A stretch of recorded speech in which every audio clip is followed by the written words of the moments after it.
America has just been shaken to its core, folks. Charlie Kirk, conservative leader, husband, father, and one of the most influential voices of the MAGA movement, assassinated in broad daylight in Utah Valley University. And instead of uniting against violence, instead of condemning this political act of terror, what did the media do? Well, they twisted it, of course. They mocked it. They spun it in the most disgusting way possible. This is something strange, guys. In fact, something is just not quite adding up here, folks. While Donald J. Trump, our president, stood strong and condemned this evil, MSNBC, they're calling Charlie divisive as he bled out. Analysts were speculating if the shot was just a supporter firing off in celebration. What in the world, guys? TikTokers are celebrating online and breaking news, folks. There are a lot of people that are like, no matter what side of politics you're on, you should never celebrate something bad happening to someone. Seems somebody just took a shot at one of the Fantafast's favorite 5-mile-wide mouthpieces. I, on the other hand, do cheer when bad things happen to bad people. Charlie Kirk just got shot. Charlie Kirk got shot and killed. How do you feel? Happy. Goodbye. Wow. the so-called paper of record couldn't even get 35 words into their article before smearing his legacy. But why? Like, why are they bending over backwards just to spin an assassination? Like, what's up with it? Why are they more focused on protecting their narrative than telling the truth? And so here's where it gets real dark. One analyst got fired after making some real sick comments on air. We don't know any of the full details of this. We don't know if this was a supporter shooting their gun off in celebration, or so we have no idea about this. A supporter. He's been one of the most divisive, especially divisive younger figures in this, who is constantly sort of pushing this sort of hate speech or sort of aimed at certain groups. And I always go back to hateful thoughts lead Hate to speech. hateful words, which then lead to So it's his hateful fault. actions. Others are doubling down, and the backlash is only just beginning. So today, I want to go and break down exactly what just happened, why the coverage is worse than the crime itself, and what this tells us about the war, about everything that's being waged, not just on Charlie Kirk, but on you, me, and every conservative in America. Stick with me, guys, because you're about to see in this video what has made half of America sick, but it's also going to make you realize just how deep this corruption runs. And in just a second, I'm also going to show you one clip that proves beyond a shadow of a doubt that the media just doesn't report the news. They celebrate when their enemies are targeted.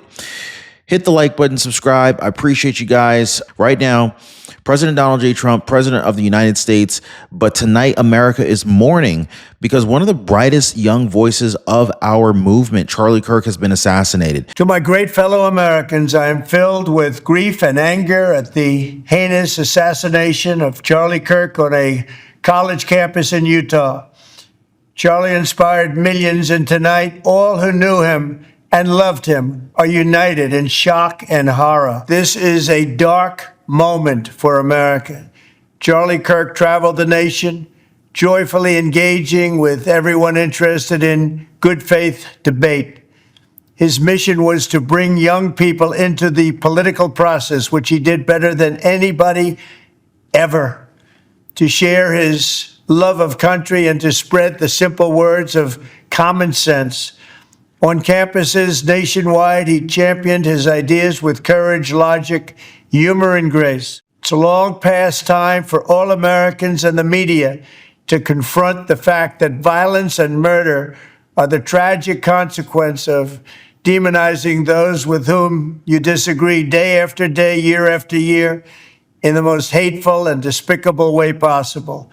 For years, those on the radical left have compared wonderful Americans like Charlie to Nazis. From the attack on my life in Butler, Pennsylvania last year, which killed a husband and father, to the attacks on ICE agents, to the vicious murder of a healthcare executive in the streets of New York, to the shooting of House Majority Leader Steve Scalise and 3 others, radical left political violence has hurt too many innocent people and taken too many lives. Charlie was the best of America, and the monster who attacked him was attacking our whole country.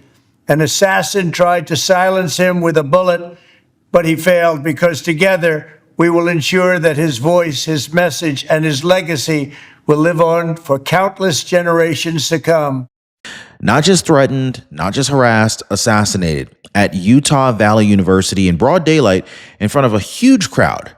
Now, the facts are shocking enough, but here's the part that's really pissing me off. And comment pissed if you're pissed off as well. While the nation was still just trying to process the horror of what just happened, the media is already spinning it. They're already accusing people.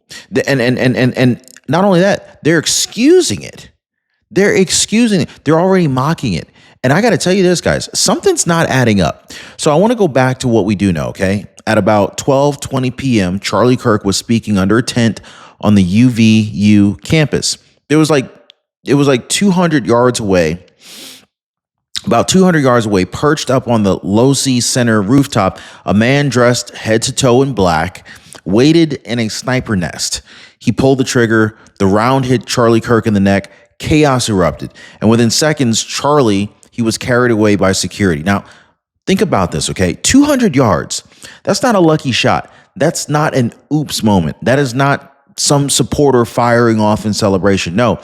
This is a political assassination in broad daylight. It was planned, calculated, and carried out while the crowd dropped to the ground in terror. Now, drop a 47 in the comments down below if you feel like this is eerily similar to what nearly happened to the president of the United States, Donald Trump, only a few months back. Drop a 47 assassination down below if you see the connection here. Now, here's where it gets even worse, because somehow the shooter was able to climb down, escape, and vanish. Again, another similarity, right? And now, as I'm speaking to you, the FBI, the local police, and the federal agents, they're combing through the neighborhoods and the forests around UVU in what can only be described as a full-blown manhunt. But here's my question, okay? How in the world was he even able to perch up on that roof without being spotted? Like, where was campus security? Where was the local police? Where was the sweep that should have happened for any high-profile conservative event, right? Because I'm going to go ahead and tell you guys right now, if this had been a Democrat candidate, if this had been a Biden rally, the perimeter would have been locked down tighter than Fort Knox, right? But when it comes to conservatives, when it comes to Trump's allies, suddenly it's wide open, fair game. So this is why I say something's a little off here. And right after the shots rang out, the confusion only made things worse. So there's a video that went viral online. There's a man in handcuffs being led away by police at the event. People immediately said, that's the shooter? They've got him? Now, some even called credible outlets, hinting at it, right? But guess what, guys? It wasn't even him. Police later confirmed that the man was not the sniper that they had arrested, that they had handcuffed. So then what happened, right? Well, apparently he was in the wrong place at the wrong time, maybe panicked. Who knows? Somehow he got identified as a suspect. We don't even know at this point. But here's what we do know. Instead of waiting for the facts, the media pounced on the footage, they ran with it, and they plastered the poor guy's face all over social media. They dragged an innocent man into the chaos because they wanted the story fast, not right. They don't care about accuracy. They just need something to throw up, see if it sticks. Now, folks, that reckless rush of narrative, this is the exact disease that we've seen in every crisis for years. They don't care about the truth. They care about spin. But the spin didn't stop there. Oh, no, it got a whole lot darker. So while Charlie Kirk is laying there bleeding, while thousands of Americans are praying for his life, what did MSNBC do? They went live and they speculated. And I kid you not, guys, that may be possibly this was just a supporter firing off celebratory shots. Why would anyone fire off celebratory shots at Charlie Kirk? Celebratory shots, guys, as if somebody hit a man in the neck from 200 yards away by accident.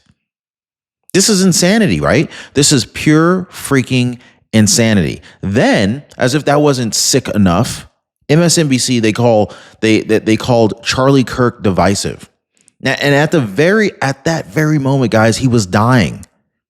Lord knows what his family was going through at the moment. So the BBC, they put the words "great guy" and mocking quotation marks. Teen Vogue labeled him as far right. And the New York Times, well, they couldn't even report his death without smearing him first. They opened their so-called article with a biography about how he built the hard right MAGA movement before they even got to the line that he had been assassinated. Do you see what I'm saying here, guys? Think about this for a second. You have a young conservative leader. The man's only 31 years old. A young conservative leader is shot in front of a crowd, and the first instinct of corporate press is not to condemn the violence, it's to slander the victim. Did we hear anything about, I think it's really interesting how with this particular situation, you're not hearing the left going in on gun control left and right? It's funny how it works that way. So this isn't journalism. This is clearly propaganda dressed up as reporting. And if you think it stops there, you haven't seen anything yet, because one MSNBC analyst didn't just push the narrative. He went so far off the rails that he ended up losing his job. He got fired. And the fallout that followed, it tells you exactly how rotten the newsroom culture really is. Now imagine walking into your doctor's office and hearing, "Sorry, we don't accept your Medicare plan anymore." Well, that happens every single day because Medicare networks, well, they change without any notice. So this is why I partnered with Chapter. They make sure that your doctors and your specialists stay covered under the right Medicare plan before you get blindsided. Sharon Bertusik, she knows the pain. She just lost her coverage and felt helpless right up until Chapter stepped in and they found her a brand new Medicare plan that kept her doctors. So let me go ahead and ask you this. Would you rather risk the surprise, or would you rather do what most people are already doing and prevent it right now? Most people are calling the phone number on the bottom of your screen right there, or they're visiting askchapter.org/Ron. The telephone number is 909-563-8279. So here's where the mask really slipped off completely. One MSNBC political analyst, Matthew Dowd, he couldn't help himself. In the middle of breaking news coverage, while Charlie Kirk was fighting for his life, Dowd let it rip. He smeared Kirk as divisive, speculated about motives, and then downplayed the attack in a way that was so freaking vile that it left even MSNBC scrambling. Now, the backlash was immediate. Social media exploded. Viewers were outraged. And before the night was over, MSNBC, they had to issue a public apology. They were forced. They admitted that his comments were inappropriate and completely unacceptable. Then they fired him. Fired, gone. Now, I will tell you, I'll tell you what right now. Firing him really doesn't even begin to undo what he did. It doesn't erase what he said. It doesn't undo the fact that in a newsroom packed with producers, writers, anchors, and executives, not one of them stopped the segment from airing live. Here's the real question. How many more in that building thought the exact same thing as he did, but didn't get caught saying it out loud? You know what I'm saying here? Any guesses how many people in the building thought that? One person, 2, 3, 10? How many people do you think? Because you and I both know if this had been a Democrat, if this had been a progressive icon, the media would have been on their knees weeping, calling for national unity, moments of silence, demanding new laws, gun control. But when it's Charlie Kirk, they snicker, they editorialize, they smear. And the only apology, they only apologize when the outrage becomes a little bit too loud to ignore. So while the media stumbled and disgraced themselves, there was one voice that cut through the noise. President Donald J. Trump. Trump didn't hesitate. He called it exactly what it is, called it exactly what it was, the tragic consequence of years of demonization. Day after day, year after year, the media has vilified conservatives in the most hateful way possible. And Trump warned, you keep pushing that poison, this is what happens. Violence, murder. So the difference really couldn't be any more clear. On the one side, you got MSNBC mocking, speculating, and firing their own people for going too far. But on the other side, you got Trump, President of the United States, calling for an end to the demonization, essentially calling for everyone, every American, regardless of what your political ideology is, stand shoulder to shoulder with Charlie Kirk's family and promising justice. That contrast right there, it really tells you everything you need to know about where America really stands. But hang on, guys, because story doesn't end there. Of course not. The FBI jumped in immediately. They jumped in immediately, led by Director Kash Patel, and what unfolded next turned into one of the biggest manhunts in modern history. And trust me, the details of how the shooter escaped, this is going to leave you shaking your head in disbelief. Like I said, something's a little off here, guys. And right after the chaos at Utah University, the cavalry came in. FBI Director Kash Patel, he wasted no time. He released a statement within hours, calling the assassination tragic and pledging full federal resources. Agents swarmed the campus. Armed officers went through neighborhoods, drones and K-9 units. They combed nearby forests. Now, this wasn't a small search. This was a full-blown manhunt. Heavily armed officers were spotted moving through suburban backyards, pounding on doors, checking garages, scouring every corner for a man dressed in black who had just pulled off a 200-yard rooftop assassination and somehow managed to escape. Now, it doesn't even make any sense to me. Doesn't make any sense to anybody else. Now, I want you to think about that, okay? At a major university in broad daylight with cameras everywhere, a gunman with a big ass gun perched on a roof with a rifle managed to fire, hit the target, climb down, and vanish into the wind. How is that possible? So where was the security sweep? Where were the checkpoints? This wasn't some alleyway ambush. This was the middle of a college campus, and yet the shooter was gone. I mean, it leaves you wondering, incompetence, or is it something far more sinister? But while law enforcement was in the trenches working overtime trying to track this killer down, guess what the online left was doing? Celebrating, mocking, turning Charlie Kirk's assassination into some kind of a meme fodder. Now, on TikTok, you had smug little activists smirking into their cameras saying things like, God's timing is always right.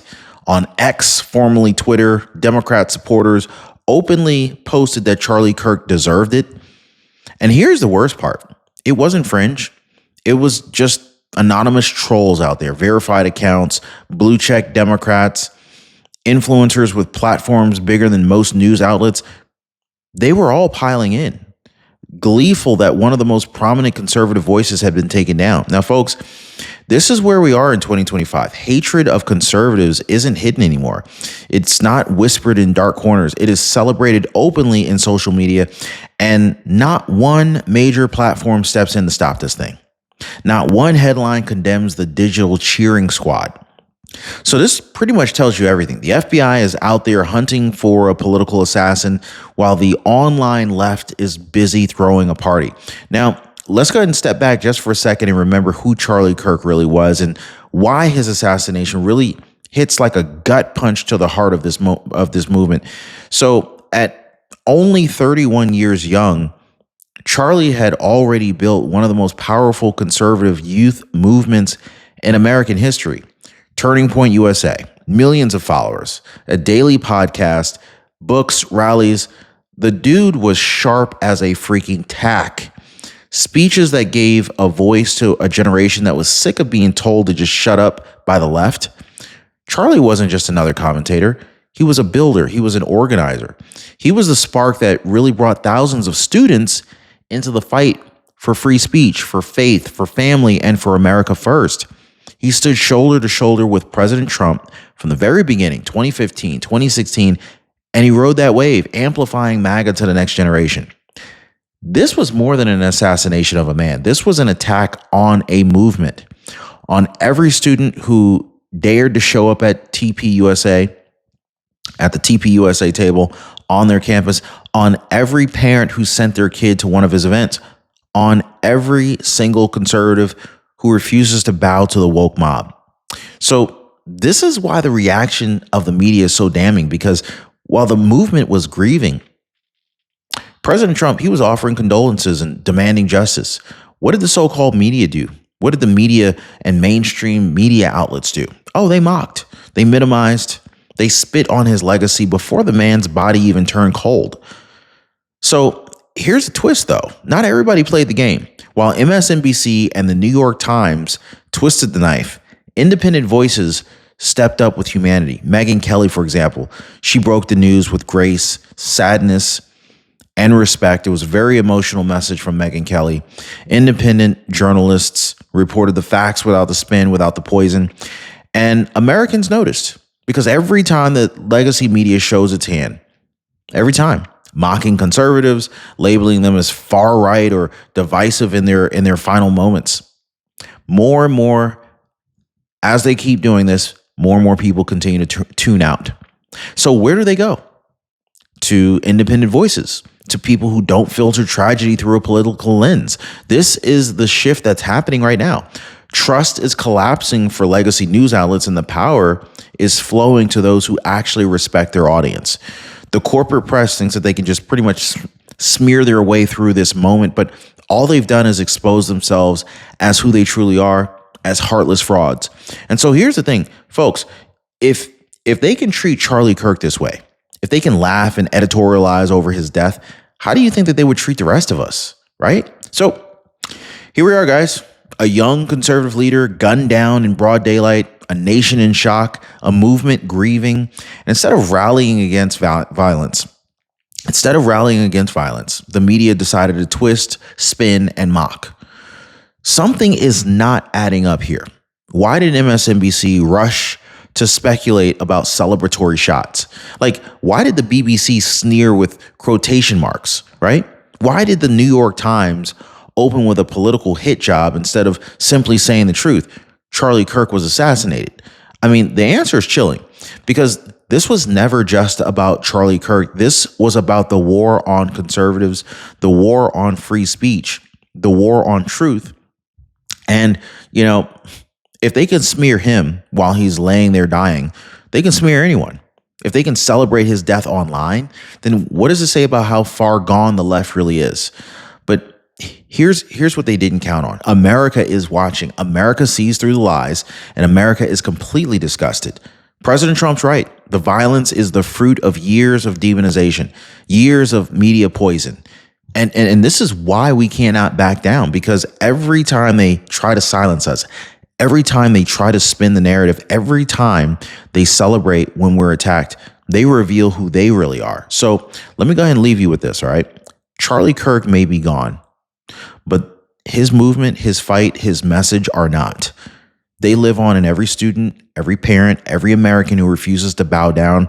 The media can spin, the left can celebrate, but the truth will not be buried. Stay tuned, guys, because this story is only the beginning. Hit the like button, subscribe, share this video with someone who needs to hear it. And trust me, the fallout from this assassination and from the media's disgraceful coverage, this is going to change everything. All right, guys. YouTube thinks you're going to really like this video that just popped up here. We're going to continue the story over there. Click that video, and I'll see you on the other side.